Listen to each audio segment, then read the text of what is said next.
प्राचीन समय में विद्यार्थी गुरुकुल में रहकर ही पढ़ा करते थे। बच्चे को शिक्षा ग्रहण करने के लिए गुरुकुल में भेजा जाता था।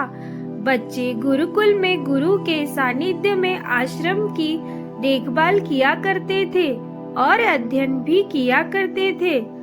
वरदराज को भी सभी की तरह गुरुकुल भेज दिया गया। वहाँ आश्रम में अपने साथियों के साथ घुलने मिलने लगा, लेकिन वह पढ़ने में बहुत ही कमजोर था। गुरुजी की कोई भी बात उसके बहुत कम समझ में आती थी। इस कारण सभी के बीच वह उपहास का कारण बनता है। उसके सारे साथी अगली कक्षा में चले गए, लेकिन वो आगे नहीं बढ़ पाया। जी ने भी आखिर हार मानकर उसे बोला, बेटा वरदराज, मैंने सारे प्रयास करके देख लिए हैं। अब यही उचित होगा कि तुम यहाँ अपना समय बर्बाद मत करो। अपने घर चले जाओ और घर वालों की काम में मदद करो। वरदराज ने भी सोचा कि शायद विद्या मेरी किस्मत में नहीं है और भारी मन से गुरुकुल से घर के लिए निकल गया।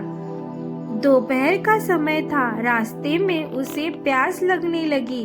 इधर उधर देखने पर उसने पाया कि थोड़ी दूर पर ही कुछ महिलाएं कुछ कुएं से पानी भर रही थी। वह कुएं के पास गया। वहाँ पत्थरों पर रस्सी के आने जाने से निशान बने हुए थे। तो उसने महिलाओं से पूछा, यह निशान आपने कैसे बनाए? तो महिलाएं ने जवाब दिया, बेटे यह निशान हमने नहीं बनाए। यह तो पानी खींचते समय उस कोमल रस्सी के बार बार आने जाने से ठोस पत्थर पर भी ऐसे निशान बन गए हैं। वरदराज सोच में पड़ गया। उसने विचार किया कि जब एक कोमल से रस्सी के बार बार आने जाने से एक ठोस पत्थर पर गहरे निशान बन सकते हैं, तो निरंतर अभ्यास से मैं विद्या ग्रहण क्यों नहीं कर सकता? वरदराज ढेर सारे उत्साह के साथ वापस गुरुकुल गया और कथक कड़ी मेहनत की।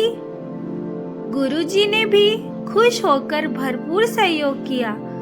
कुछ ही सालों बाद यही मंदबुद्धि बालक वरदराज आगे चलकर संस्कृत व्याकरण का महान विद्वान बना, जिसने लघु सिद्धांत कौमुदी, मध्य सिद्धांत कौमुदी, सार सिद्धांत कौमुदी, गीर्वाण पद मंजरी की रचना की। शिक्षा। दोस्तों, अभ्यास की शक्ति का तो कहना ही क्या है। यहाँ आपके हर सपने को पूरा करेंगी। अभ्यास बहुत जरूरी है, चाहे वो खेल में हो या पढ़ाई में या किसी और चीज में। बिना अभ्यास के आप सफल नहीं हो सकते हो। अगर आप बिना अभ्यास के केवल किस्मत के भरोसे बैठे रहोगे तो आखिर में आपको पछतावे के सिवा और कुछ नहीं लगेगा। इसलिए अभ्यास के साथ धैर्य, परिश्रम और लगन रखकर आप अपनी मंजिल को पाने के लिए जुट जाए। धन्यवाद।